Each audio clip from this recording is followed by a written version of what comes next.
David Morrison had built his life like he'd built houses, with precision, attention to detail, and an unwavering belief that solid foundations could weather any storm. At 38, he owned Morrison Construction, a mid-sized company that had earned a reputation for quality work and ethical business practices in their Colorado town of Pine Ridge. His calloused hands and sun-weathered face told the story of a man who'd worked his way up from swinging hammers to signing contracts. Claire Morrison, née Winters, had been the crown jewel of his achievements. When they'd married 10 years ago, she was fresh out of college with a marketing degree, blonde hair that caught sunlight like spun gold, and ambitions that seemed to align perfectly with his own. She'd helped him rebrand his small construction business into something respectable, designing logos and managing social media, with an efficiency that impressed even his most demanding clients. Their house on Maple Street was a testament to David's craftsmanship: custom cabinetry, hand-selected hardwood floors, and a kitchen island where they'd once planned their future over morning coffee. Claire had wanted children, and David had agreed, imagining little feet running through the halls he'd carefully measured and built. But years passed, and those conversations grew shorter, replaced by Claire's increasing involvement in her yoga studio downtown and David's longer hours managing increasingly complex projects. The first crack in their foundation appeared so subtly that David almost missed it. Claire began working late more frequently, her phone buzzing with texts she'd quickly silence when he walked into the room. She'd started wearing perfume to her Tuesday evening business development meetings and had joined a book club that seemed to require an unusual amount of weekend travel to nearby Denver. David wasn't naive, but he also wasn't the type to jump to conclusions without evidence. His business had taught him that assumptions could cost thousands of dollars in mistakes. So when Claire mentioned she'd be attending a marketing conference in Aspen for a long weekend, he simply kissed her goodbye and told her to drive safely. It was only when his friend Tommy Breslin, who worked ski patrol in Aspen, texted him a photo of Claire having an intimate dinner with a man David didn't recognize that the foundation began to show serious structural damage. The timestamp showed Friday night, but Claire had told him the conference didn't start until Saturday morning. David stared at the photo on his phone, sitting in his truck outside a job site where his crew was installing new windows on a family's dream home. The irony wasn't lost on him. He spent his days building dreams for others while his own crumbled in real time. The man in the photo was younger than David, probably early 30s, with the kind of refined features and expensive clothes that suggested money inherited rather than earned. That night, when Claire returned home with conference materials and stories about networking opportunities, David said nothing. He'd learned long ago that the best time to assess structural damage was when the building was under stress. He would wait, watch, and gather evidence before making any moves. The waiting became a different kind of torture. David found himself studying Claire's face across the dinner table, searching for signs of deception in expressions he'd once found beautiful. Her laugh, which used to fill their house with warmth, now sounded hollow and performative. When she reached for his hand during their evening walks, her touch felt foreign, contaminated by secrets he wasn't supposed to know. 3 weeks after the Aspen photo, Claire announced she'd been offered a part-time consulting position with a marketing firm in Denver.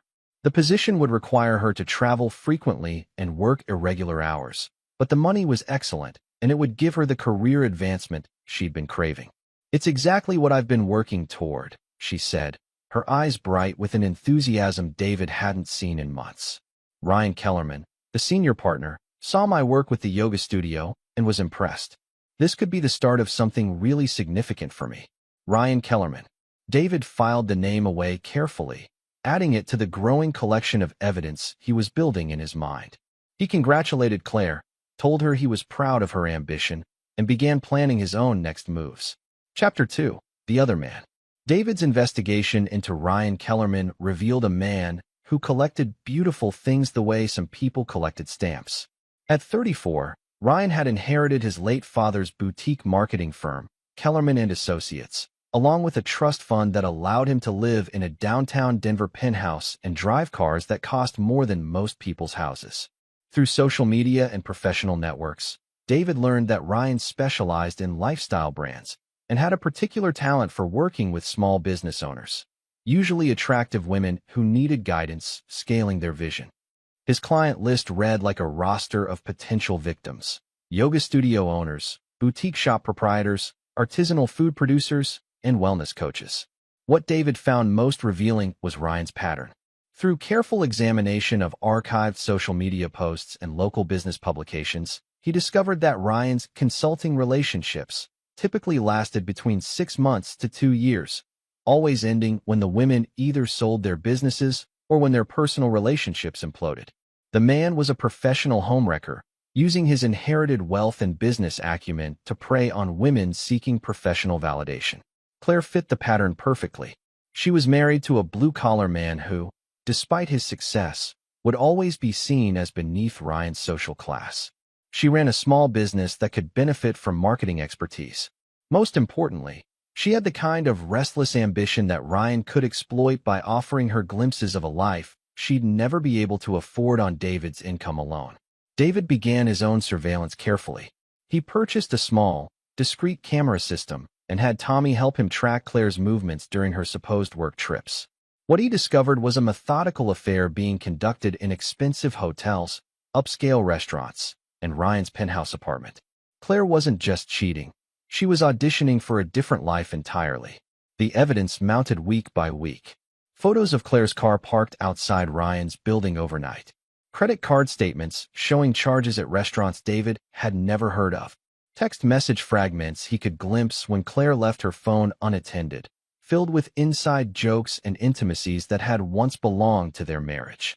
But David's anger was evolving into something colder and more focused.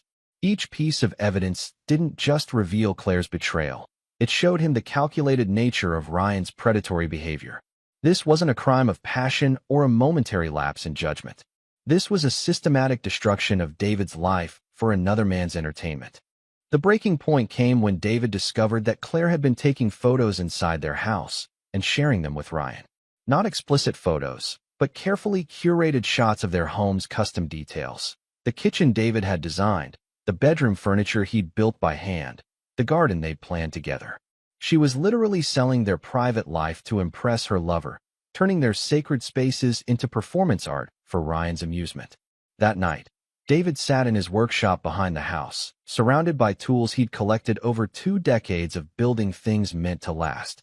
His hands, usually steady enough to measure cuts to the 16th of an inch, trembled with rage as he thought about Ryan's manicured fingers touching his wife's skin in rooms bought with money the man had never worked to earn.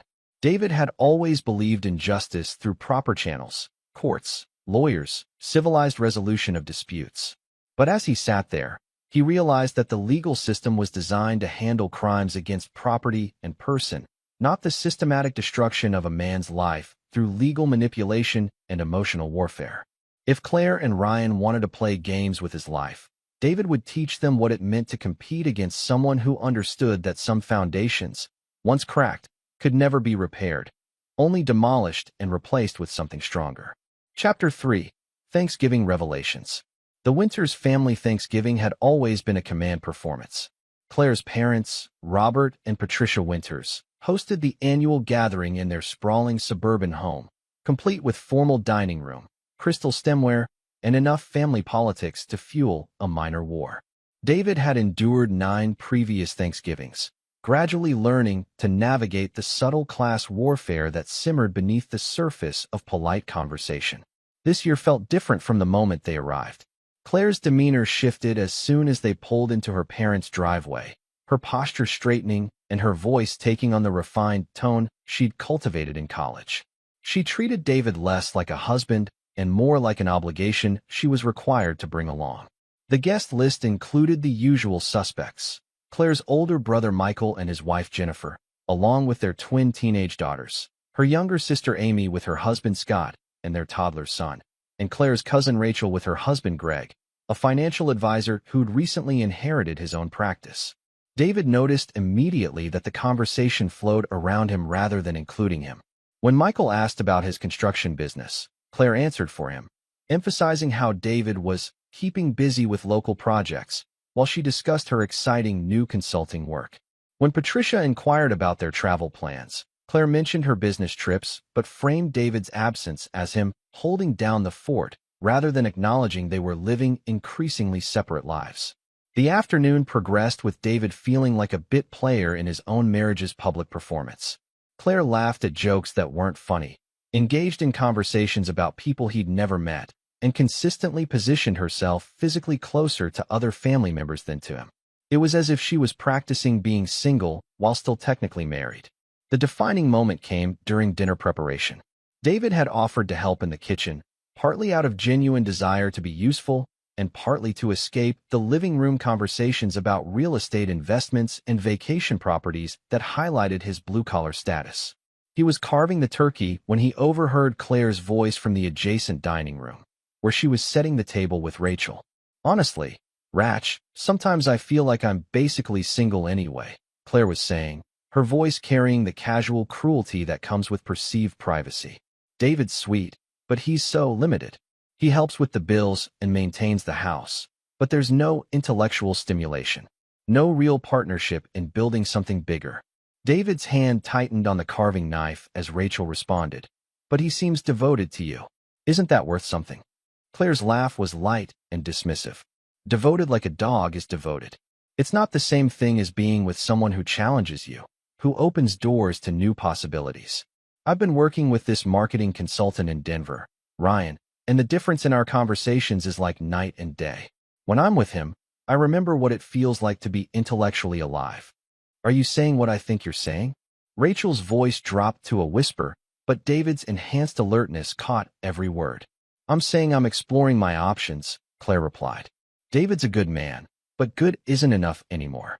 I deserve more than just stability." David set down the carving knife with deliberate precision. His hands were steady now, his mind crystalline clear. Claire had just publicly categorized him as a utility rather than a husband, dismissed their decade of marriage as mere convenience, and admitted to emotional, at minimum, infidelity with Ryan. But more than that, she'd revealed her fundamental character. This wasn't a woman struggling with an unhappy marriage. This was someone who had been psychologically preparing to discard him while maintaining the financial and social benefits of their relationship. She was auditing for her next life while keeping him as a safety net. David pulled his phone from his pocket and scrolled through his contacts until he found Tommy Breslin's number. His friend answered on the second ring. "Tommy, it's Dave. I need you to make some calls for me. Remember those photos you took in Aspen? I need you to send them to everyone in my contact list, family, friends, business associates, everyone. Also, I need you to call your cousin Jake at the newspaper and tell him I have a story about predatory business practices he might find interesting." "Jesus, Dave, are you sure about this? Once this gets out, there's no taking it back."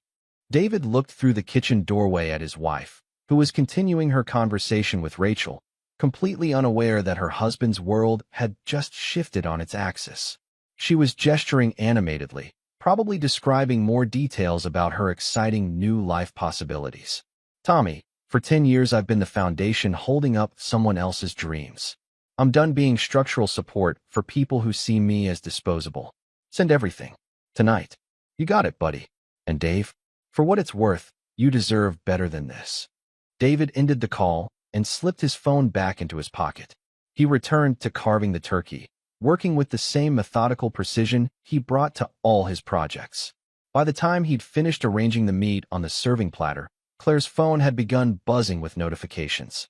He watched through the doorway as she pulled the device from her purse, her face cycling through confusion, shock, and then pale horror as she scrolled through messages. Her hand went to her throat, a gesture he'd seen her make during moments of extreme stress, and her eyes darted around the room as if looking for an escape route. When she looked toward the kitchen and saw David watching her, their eyes met across the space. He didn't smile, didn't nod, didn't acknowledge her distress in any way. He simply held her gaze with the steady, measuring look he gave to buildings he was about to tear down. Claire's phone continued buzzing. Across the dining room, other family members' phones were beginning to chime with notifications. David picked up the turkey platter and walked into the dining room to announce that dinner was ready. The reckoning had begun. Chapter 4: Structural Damage Assessment. The ride home from Thanksgiving dinner passed in complete silence. Claire stared out the passenger window, her phone clutched in her lap like a ticking bomb, while David drove with the calm focus of a man who had finally stopped pretending his life wasn't falling apart. The notifications had continued throughout dinner, creating an undercurrent of tension that had infected the entire Winters family gathering. By the time they pulled into their driveway, David had received confirmation texts from Tommy indicating that the photos and Ryan's contact information had been distributed to David's entire network, including his business associates, Claire's yoga studio clients, and members of both their extended families. The small-town gossip network that Claire had always disdained was about to become her judge and jury. Inside their house, Claire finally spoke. "David, we need to talk about what happened tonight." "No," David replied, heading directly to their bedroom. "We need to talk about what's been happening for months. You're welcome to start whenever you're ready to tell the truth." David began packing methodically, folding clothes with the same precision he used for measuring lumber. Claire watched from the doorway, her face cycling through expressions of panic, anger, and calculation. "You can't just leave," she said. "This is our house, our life. Whatever you think you know. I know Ryan Kellerman drives a silver BMW and lives in the Meridian Tower downtown." David interrupted without looking up from his suitcase. "I know you've spent at least 12 nights there in the past 2 months.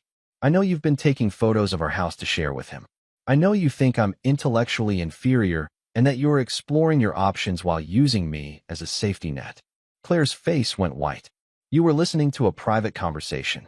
You were having a private conversation about our marriage in your parents' dining room." David closed the suitcase and turned to face her. "Claire, for 10 years I've built everything around making you happy. I designed this house for you. I built my business partly to give you the life you said you wanted. I've been the foundation holding up your dreams, and now I find out you think of me as hired help. That's not. I was just frustrated, and Rachel was pushing me to." "Don't." David's voice carried a finality that stopped Claire mid-sentence. "Don't insult my intelligence by pretending this was a momentary lapse. You've been conducting a systematic affair with a man who makes a living destroying marriages. You've been lying to me for months while I've been working to support the life that was giving you the freedom to betray me." David picked up his suitcase and walked past Claire toward the bedroom door. She grabbed his arm, and for a moment, her mask slipped completely, revealing the desperation underneath. "David, please. We can work through this. People make mistakes. We can go to counseling. We can." "Claire." David's voice was gentle but immovable. "You didn't make a mistake. You made a choice. Actually, you made dozens of choices over several months. And tonight, you chose to publicly humiliate me and our marriage. Now I'm making a choice. If you leave, if you do this, there's no coming back. Is that really what you want?" David looked at his wife, really looked at her, for what he realized would be the last time as her husband. She was still beautiful, still the woman he'd fallen in love with a decade ago. But beauty without loyalty was just attractive packaging around something rotten. "Claire, coming back implies I'd be returning to something that was real in the first place. What I discovered tonight is that I've been married to a performance, not a person. So no, I don't want to come back to that." David drove to Tommy's house, where his friend had prepared the guest room and a bottle of whiskey. They sat on Tommy's back porch, looking out at the mountains that surrounded Pine Ridge, while David's phone continued buzzing with calls and texts from family, friends, and business associates who'd received the photos. "So what's the plan now?" Tommy asked, refilling David's glass. "First, I'm going to make sure Ryan Kellerman understands that there are consequences for targeting other men's wives. Then I'm going to ensure that Claire learns what it actually costs to rebuild a life after you've demolished it. Dave, I've known you for 15 years, and I've never seen you like this. Just be careful you don't do something you can't come back from." David drank his whiskey and considered Tommy's warning. For a decade, he'd been careful, responsible, and measured in everything he did. He'd built a reputation as a man whose word was his bond, whose work was guaranteed, whose character was unquestionable. But what good was an unquestionable character when people felt free to question it anyway? What value was reliability when reliable meant disposable? What benefit was playing by rules when your opponents felt free to make up their own? "Tommy, I appreciate the concern, but I'm not planning to do anything illegal or violent. I'm just going to stop pretending that other people's comfort is more important than my own justice." Over the next 3 days, David methodically dismantled the life he'd built with Claire. He transferred his half of their joint savings to a new account, formally separated their finances, and had his lawyer draft divorce papers that would force the sale of their house. Since David had built the house himself and held the construction liens, he was in a position to ensure that any sale would heavily favor his financial position. But the real work was more psychological than financial. David began reaching out to other men in Ryan's orbit, the husbands and boyfriends of Ryan's previous consulting clients.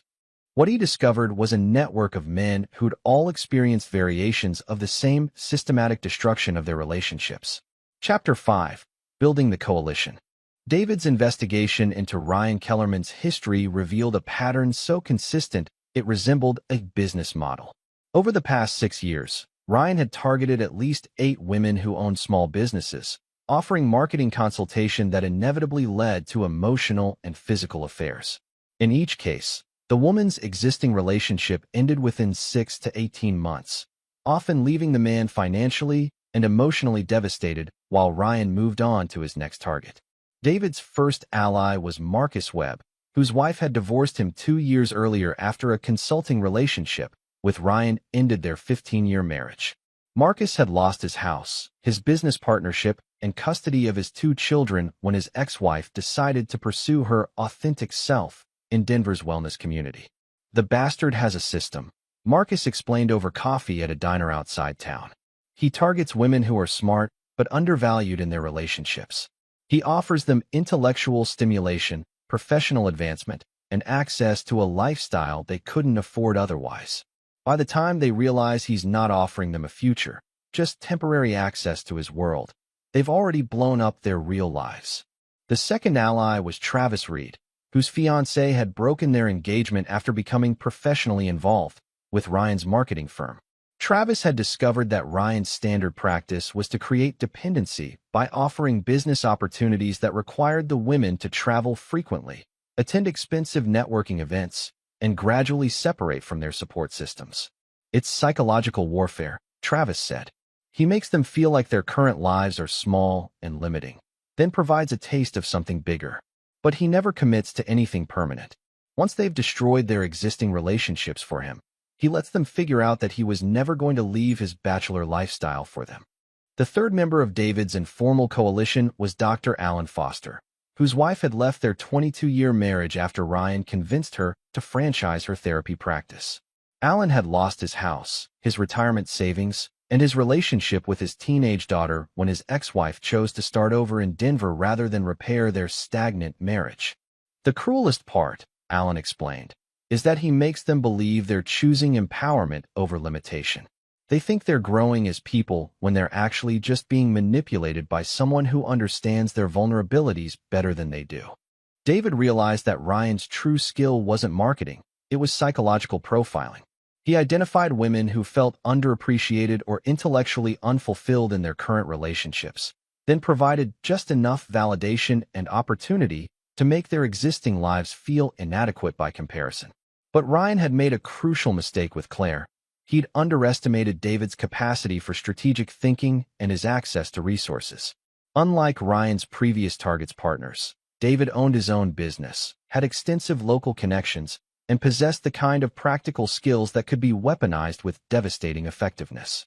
David's plan began to take shape during a series of meetings with Marcus, Travis, and Alan.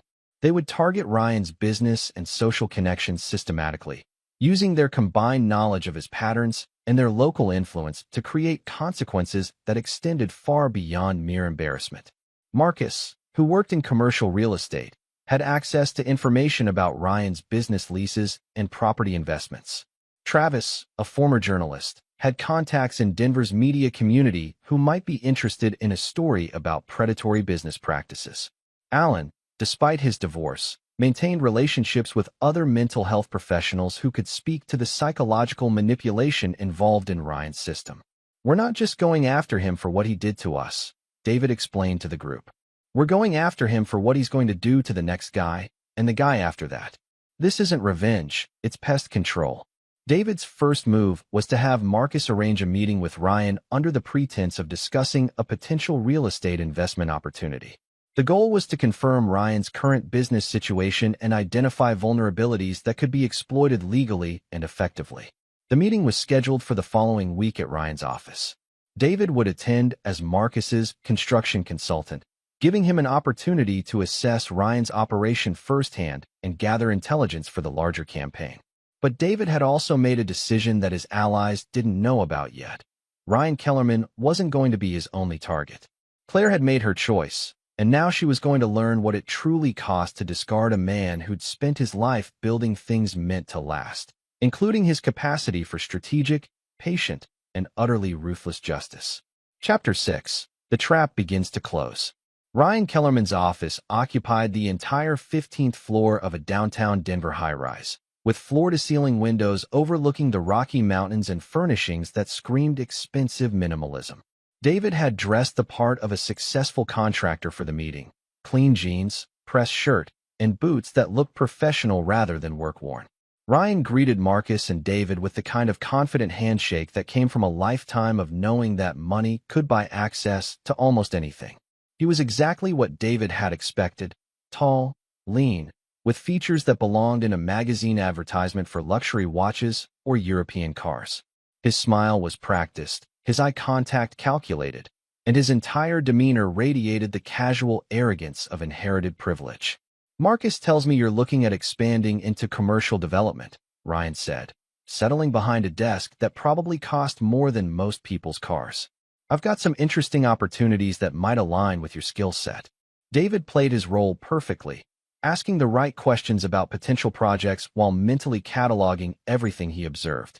Ryan's office was designed to impress: leather-bound books he'd probably never read, expensive art that looked like it had been selected by a decorator, and photographs of himself with various local celebrities and politicians. But what interested David most was what he didn't see: any evidence of actual work being done. The desk was too clean, the computer too perfectly positioned, the entire space too staged. This wasn't a working office. It was a performance space designed to create an impression of success and sophistication.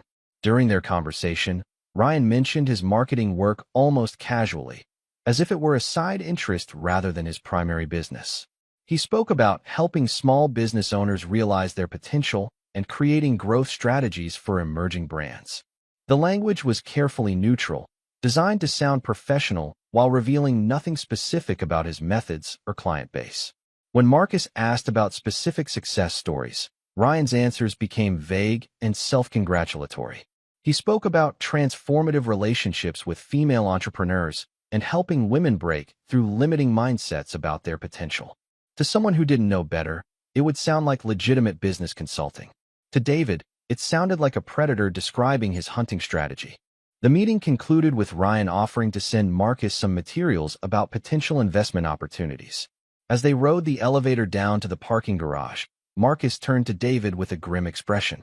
"That wasn't a business meeting," Marcus said. "That was a performance. The guy's running some kind of elaborate con game, and his office is just a prop in the show." David had reached the same conclusion, but he'd also noticed something else. Ryan was completely comfortable operating in the open because he believed himself untouchable. His confidence wasn't just based on inherited wealth. It came from the assumption that his victims would be too embarrassed or emotionally devastated to fight back effectively. That evening, David called an emergency meeting of his coalition. They gathered at Travis's house, where they could speak freely without risking being overheard. David shared his observations from the office visit, and the group began refining their strategy. "He's not just targeting our women," David explained. "He's targeting our entire community. Every marriage he destroys weakens the social fabric of our town. Every business he manipulates through false promises affects our local economy. This isn't just personal, it's an attack on our way of life." Alan had spent the week researching Ryan's family background and discovered that Ryan's trust fund was structured in a way that required him to maintain certain appearances of professional success. If his business reputation were severely damaged, he could potentially lose access to significant portions of his inheritance. Travis had reached out to his media contacts and found that several Denver journalists were already aware of rumors about Ryan's consulting methods but had been unable to develop sufficient evidence for a story. However, if multiple victims came forward simultaneously with documented evidence, that could change. Marcus had discovered that Ryan's office lease was coming up for renewal, and his building's management company was already concerned about complaints they'd received regarding inappropriate conduct in the building. A coordinated campaign of legitimate grievances could potentially result in Ryan losing his impressive business address. But David's most significant discovery was personal. Through his investigation, he learned that Claire wasn't just having an affair with Ryan. She was actively helping him target other women in Pine Ridge. She'd been sharing information about her yoga studio clients, identifying potential targets for Ryan's attention, and facilitating introductions under the guise of networking opportunities. Claire wasn't just unfaithful. She was complicit in Ryan's systematic predation. She'd become a recruiter for his operation, trading information about vulnerable women for access to his lifestyle and promises of business advancement. This revelation transformed David's understanding of what had happened to his marriage. Claire hadn't fallen victim to Ryan's manipulation. She'd become his partner in targeting other victims. She'd chosen to participate in the destruction of other families for her own benefit. The coalition's plan crystallized around this discovery. They would expose not just Ryan's individual actions, but the entire network he'd created, including Claire's role as his local coordinator.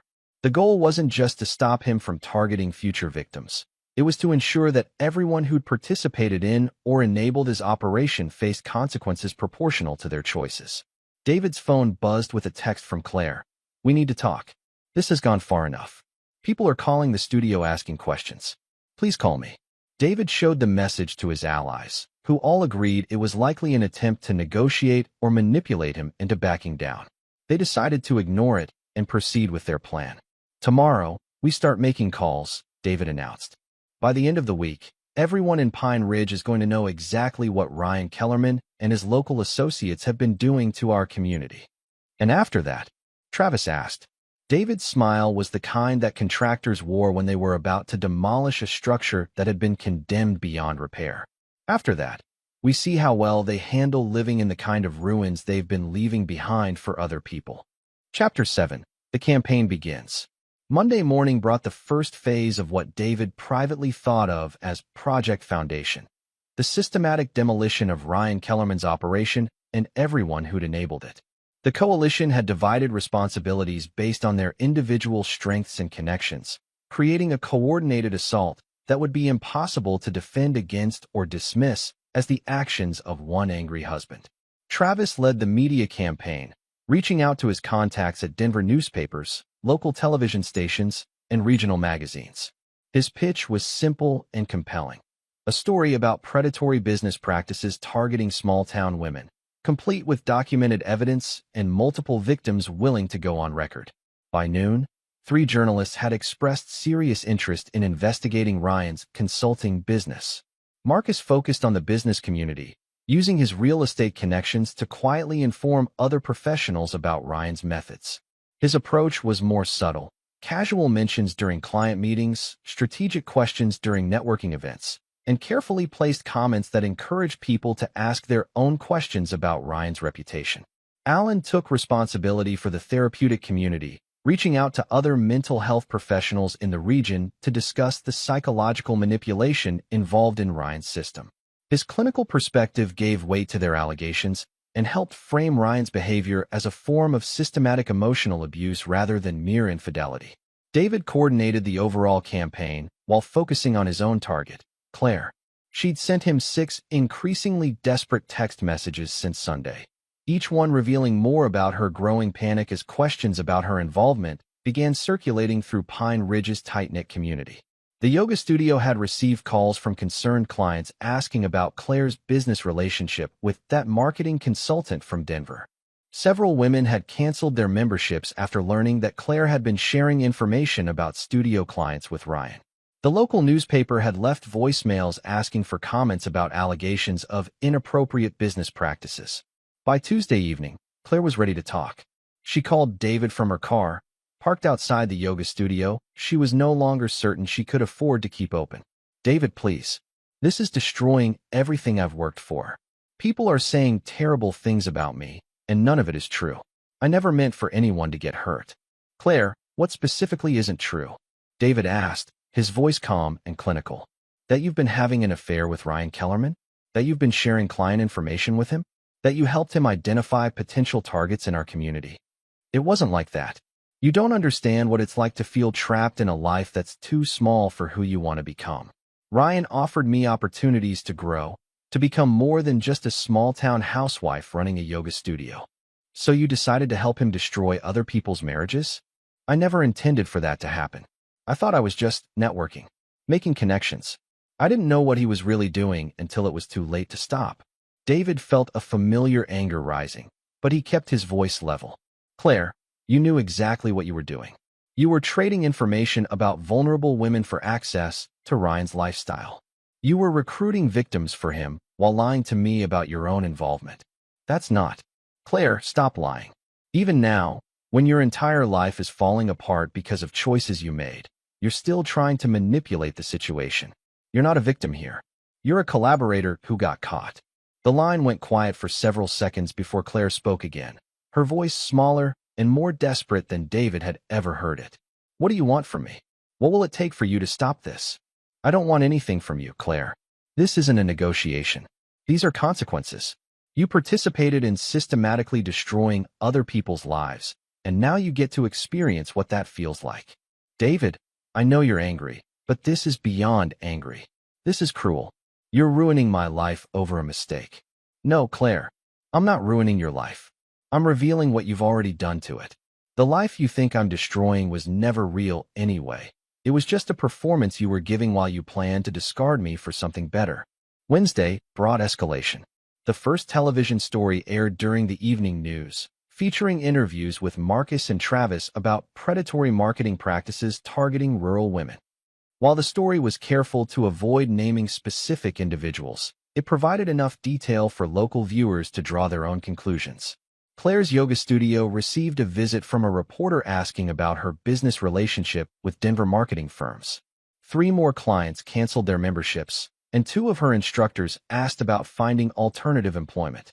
Ryan, meanwhile, discovered that his office building's management company had received multiple complaints about inappropriate conduct and was reviewing his lease agreement. His assistant informed him that several clients had called to ask questions about his business practices, and 2 had canceled scheduled appointments. But David's most satisfying development came through an unexpected source. Ryan's ex-clients began contacting each other. The network of women who'd been targeted by his operation started comparing notes, sharing stories, and recognizing patterns they'd missed when they were isolated and manipulated. Dr. Sarah Kim, whose marriage had ended after a consulting relationship with Ryan, reached out to Marcus's ex-wife. Together, they contacted Travis's former fiancée and 2 other women who'd been caught in Ryan's web. What emerged was a picture of systematic psychological manipulation that went far beyond simple infidelity. He studied us, Dr. Kim explained during a conference call with the coalition. He learned our vulnerabilities, our dreams, our frustrations with our current lives. Then he crafted personalized fantasies that made our real relationships seem inadequate by comparison. The women's testimonies revealed the true scope of Ryan's operation. He maintained detailed files on his targets, tracking their emotional states, relationship satisfaction, and financial situations. He timed his approaches carefully, striking when women were most vulnerable to his offers of professional advancement and personal validation. But they also revealed Claire's role in the operation. She hadn't just been another victim. She'd been Ryan's primary source of intelligence about Pine Ridge's female business owners. She'd identified women who were struggling financially, experiencing marital problems, or feeling unfulfilled in their careers. She'd then arranged accidental meetings, social events, and networking opportunities that gave Ryan access to his targets. By Thursday, the story had acquired its own momentum. Local social media was buzzing with speculation and first-hand accounts. The regional newspaper announced it was preparing a comprehensive investigation into consulting fraud targeting rural communities. 2 law firms had contacted victims about potential civil litigation. Claire made one final attempt to negotiate, showing up at Tommy's house Thursday evening while David was reviewing construction plans for his next project. David, please. I'll do anything. I'll leave town. I'll give you everything in the divorce. I'll disappear completely. Just please make this stop. David looked up from his blueprints and studied his wife's face.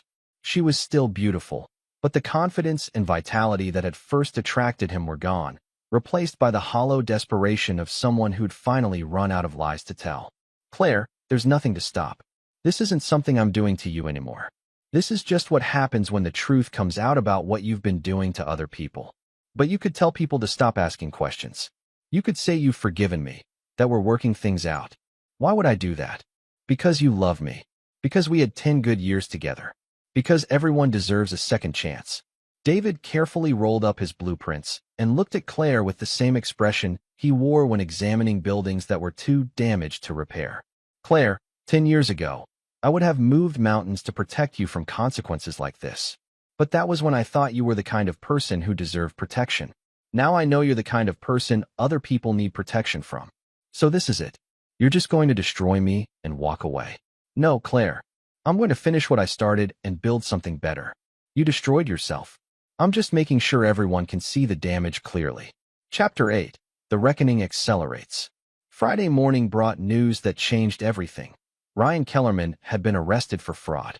Not the kind of relationship fraud David's coalition had been exposing, but actual financial fraud related to his marketing business. The investigation, triggered by the media attention surrounding his personal conduct, had uncovered a pattern of billing clients for services never rendered and misappropriating funds designated for advertising campaigns. Travis called David with the news at 6 a.m. Turns out our boy Ryan wasn't just stealing wives. He was stealing money too. The district attorney's office got interested when the TV story aired, and they've been looking into his business practices. Apparently, he's been running a pretty sophisticated billing scam for years. David felt a moment of satisfaction followed immediately by strategic concern. If Ryan was facing serious criminal charges, it might overshadow their efforts to expose his systematic targeting of married women. They needed to ensure that his predatory relationship patterns remained part of the public narrative. But the fraud charges created an unexpected opportunity. With Ryan facing potential prison time, his victims would have more credibility and legal protection when coming forward with their own stories. The narrative was shifting from angry husbands making accusations to pattern of predatory behavior by accused criminal. Claire's situation deteriorated rapidly. By Friday afternoon, her yoga studio had lost half its membership. Her landlord, citing concerns about the business's viability and negative community sentiment, had given her notice that her lease would not be renewed. 3 of her 5 instructors had found positions at other studios in the region. But David's investigation had uncovered something else. Claire's financial situation was far worse than she'd admitted. She'd been using the studio's business accounts to fund her lifestyle upgrades, including expensive dinners, hotel stays, and shopping trips during her consulting meetings with Ryan. The business was essentially bankrupt, surviving only because David's income had been subsidizing both their household expenses and Claire's unreported business losses. Saturday brought the weekend edition of the regional newspaper, featuring a front-page investigation titled Marketing Consultant Accused of Targeting Rural Wives. The story, bylined by one of Travis's former colleagues, provided a comprehensive examination of Ryan's methods and included interviews with 6 victims and their former partners. Claire was mentioned by name as a local business owner who allegedly assisted in identifying potential targets for the accused consultant. The article carefully avoided making accusations that couldn't be substantiated, but it provided enough detail for readers to understand her role in Ryan's operation. David's phone rang constantly throughout the weekend, friends offering support, business associates asking questions, family members trying to understand what had happened to his marriage. He answered each call patiently, explaining the situation without emotional dramatics and emphasizing that his primary concern was protecting other families from similar manipulation. But the most significant call came Sunday evening from an unexpected source, Claire's father, Robert Winters. "David, I owe you an apology," Robert said without preamble. "Patricia and I have been reading about this situation, and we're horrified by what Claire has been doing. We had no idea she was involved in anything like this. Mr. Winters, I appreciate the call, but..." "No, let me finish. We've known for months that Claire was unhappy in your marriage, but we assumed it was just typical marital problems that could be worked through with time and effort. We never imagined she was actively participating in hurting other families." Robert's voice carried a weight that David had never heard before. "Patricia and I have been married for 37 years, and we've always prided ourselves on raising children with strong moral character. To learn that Claire has been..." What's the word the newspaper used? Recruiting victims for this man? It's devastating. I understand this must be difficult for your family. David, we want you to know that Patricia and I don't expect you to forgive Claire or to take her back. What she's done is unforgivable. We also want you to know that we're not going to enable her behavior by providing financial support or helping her avoid consequences. This was unexpected. David had assumed that Claire's parents would rally around their daughter and pressure him to reconcile for the sake of family harmony. We've decided to cut off Claire's access to her trust fund, Robert continued. The money was meant to support a family and a stable life, not to subsidize the destruction of other people's families. We're also removing her as a beneficiary of our estate until she demonstrates genuine remorse and makes meaningful efforts to repair the damage she's caused. David was quiet for a moment, processing this development. Claire's trust fund wasn't enormous, but it had provided her with a financial cushion that made her feel secure enough to take risks with her marriage and business. Without it, she would face the full economic consequences of her choices. Mr. Winters, I'm not sure what to say. Say that you'll be happy, David. Say that you'll build a life you deserve with someone who appreciates what you have to offer. Claire made her choice, and now she has to live with it. But that doesn't mean you have to live with it too. Monday brought the final piece of David's campaign, the release of a comprehensive report prepared by Allen, documenting the psychological manipulation techniques used by predatory consultants like Ryan. The report, distributed to local media and social service organizations, provided a framework for understanding how intelligent, capable women could be systematically targeted and manipulated into destroying their own lives. The report included case studies, with names changed, of Ryan's victims, analysis of his methods, and recommendations for protecting vulnerable individuals from similar predation. It was academic rather than accusatory, but it effectively dismantled any remaining sympathy for Ryan's operation or his collaborators. Claire made one final attempt to contact David, sending a handwritten letter to Tommy's house. In it, she acknowledged her mistakes, apologized for her role in Ryan's operation, and begged for a chance to make amends.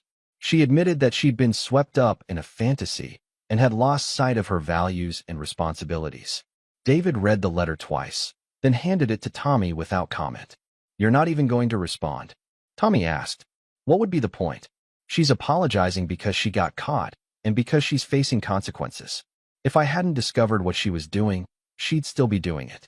An apology that only comes after exposure isn't really an apology. It's just another manipulation." Tuesday's newspaper brought the conclusion David had been waiting for. Ryan Kellerman had been formally charged with fraud and conspiracy, and his business assets had been frozen pending investigation. His office lease had been terminated. His access to his trust fund had been suspended pending the outcome of criminal proceedings, and several of his victims had filed civil lawsuits seeking damages. But more importantly for David's sense of justice, Ryan's social circle had completely abandoned him. The wealthy Denver set that had enabled and celebrated his lifestyle had no tolerance for criminal charges and public scandal. He'd been dropped from club memberships, disinvited from social events, and effectively exiled from the community that had provided him with victims and validation. Claire's situation had reached its own conclusion. The yoga studio had closed permanently. She'd been forced to move out of their house and into a small apartment, and her applications for employment at other fitness facilities had been rejected due to her association with the scandal. But David felt no satisfaction in her suffering. Satisfaction would have implied that he'd needed Claire to fail in order for him to succeed. Instead, he felt the quiet contentment that came from completing a difficult project according to specifications and on schedule. Chapter 9. Building Something Better. 6 months after the Thanksgiving dinner that had changed everything, David stood in the morning sunlight filtering through the windows of his new house. It was smaller than the home he'd shared with Claire, but every detail reflected his own preferences rather than compromises made for someone else's vision. The house sat on 10 acres outside Pine Ridge, with mountain views and enough space for the workshop he'd always wanted to build. He designed it as a single man's retreat: clean lines, functional spaces, and built-in storage for the tools and projects that brought him genuine satisfaction. Ryan Kellerman had been sentenced to 3 years in federal prison for fraud and conspiracy. The judge had specifically noted the predatory nature of his crimes and their impact on multiple communities.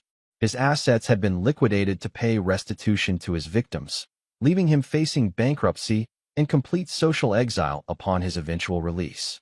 Claire had moved to Phoenix, where she'd found work as a receptionist at a dental office. Her Instagram account, once filled with carefully curated photos of her ideal life, had been deleted months ago. David occasionally received updates about her through mutual acquaintances, but he felt no curiosity about her circumstances or future plans. The divorce had been finalized with terms that reflected Claire's financial misconduct and her role in Ryan's operation. David had retained ownership of their house, which he'd sold to a young family who appreciated the custom craftsmanship. Claire had received minimal assets and no ongoing support, as her adultery and business fraud had voided most of the protections typically afforded to spouses in divorce proceedings. But David's sense of completion came from something more significant than legal victory or financial settlement. It came from the knowledge that he'd protected his community from predators who had viewed their relationships as opportunities for exploitation. Marcus had remarried, a widow named Linda who ran a successful bakery and appreciated both his loyalty and his hard-earned wisdom about the difference between love and manipulation. Travis had started dating Dr. Sarah Kim, one of Ryan's former victims, and their relationship was built on mutual understanding of the importance of genuine partnership. Alan had reconciled with his daughter, who had gained perspective on her mother's choices as she'd matured and learned more about what had really happened to their family. He'd started a support group for men whose families had been destroyed by predatory individuals, and the group had helped several dozen people process their experiences and rebuild their lives. David's own life had acquired a rhythm that felt sustainable rather than performative. He'd expanded Morrison Construction to include a specialty division for custom homes, and his reputation for quality work had attracted clients from throughout the region. He joined the town planning committee and was working on initiatives to support local small businesses and protect the community from outside exploitation. He'd also started dating Jennifer Park, a veterinarian who had moved to Pine Ridge to take over the retiring local vet's practice. Jennifer was Korean-American, had served 2 tours as a military veterinarian, and possessed the kind of quiet strength that came from competence rather than drama. Their relationship was developing slowly, built on mutual respect and shared values rather than dramatic passion or calculated dependency. "You know what I appreciate about you?" Jennifer had told him during a recent dinner at her small house near the animal clinic. "You're exactly who you appear to be. There's no hidden agenda, no performance, no attempt to be someone you're not to impress me." David had considered this observation carefully before responding. "I spent 10 years trying to be whatever someone else needed me to be, and it almost destroyed me. I'm not interested in performing for anyone anymore." "Good," Jennifer had replied. "I've spent enough time in war zones to know the difference between people who are solid and people who just look solid. You're solid." On this particular morning, David was reviewing plans for his next project, a community center that would house small business resources, relationship counseling services, and educational programs about recognizing and avoiding predatory individuals. The project had been funded through a combination of municipal bonds, private donations, and a substantial contribution from David himself. The center would be named the Margaret Morrison Community Resource Center, in honor of David's grandmother, who had taught him that building things meant taking responsibility for their durability and usefulness long after the construction was complete. David's phone buzzed with a text from Tommy. "Coffee this morning? Jennifer mentioned you're working too hard again." David smiled and typed back, "Sure, but I'm not working too hard. I'm working exactly hard enough." As he drove into town, David reflected on the difference between the life he'd lost and the life he'd gained. The life with Claire had been built around potential for happiness, potential for growth, potential for a partnership that never quite materialized. It had been constructed from hope and compromise, sustained by effort and patience, and ultimately destroyed by the discovery that its foundation had been an illusion. The life he was building now was constructed from different materials: honesty, competence, community, and the hard-earned wisdom that came from surviving betrayal without becoming bitter. It wasn't as dramatic or exciting as the fantasy life Claire had chased, but it was real in a way that performances could never be. David pulled into the parking lot of the diner where he met Tommy most mornings and saw his friend waiting by the entrance with 2 cups of coffee and the comfortable smile of someone who'd watched his friend survive the worst experience of his life and emerge stronger rather than broken. Morning, Dave. How's the community center project coming? On schedule and under budget, David replied, accepting his coffee. Should be ready for occupancy by next spring. And how's Jennifer? Jennifer's perfect. Not perfect like Claire pretended to be, but actually perfect for me. Tommy nodded approvingly. That's the difference between finding someone who fits into your life and finding someone who belongs in your life. David looked out at the mountains surrounding Pine Ridge, the town where he'd been born, where he'd built his business, where he'd been betrayed, and where he'd learned to rebuild his life according to his own specifications. He'd spent months demolishing the structures that had been compromised by other people's deceptions. Now he was building something new, not just for himself, but for the community that had supported him through the worst period of his life. It was good work, the kind that would last long after he was gone. And unlike the marriage he'd lost, it was built on a foundation that no one else's choices could undermine. David Morrison had always been a man who built things meant to last. He'd just needed to learn that some foundations were worth preserving, and others needed to be cleared away completely before real construction could begin. Come on, Tommy said, heading toward the diner entrance. Let's get some breakfast. I want to hear about this community center, and Jennifer mentioned you might need help picking out furniture that doesn't look like a bachelor's attempt at decorating. David laughed and followed his friend inside, ready to start another day of building something worthwhile in a life that finally belonged entirely to him. This is where our story comes to an end. Share your thoughts in the comments section. Thanks for your time. If you enjoy this story, please subscribe to this channel. Click on the video you see on the screen, and I will see you there.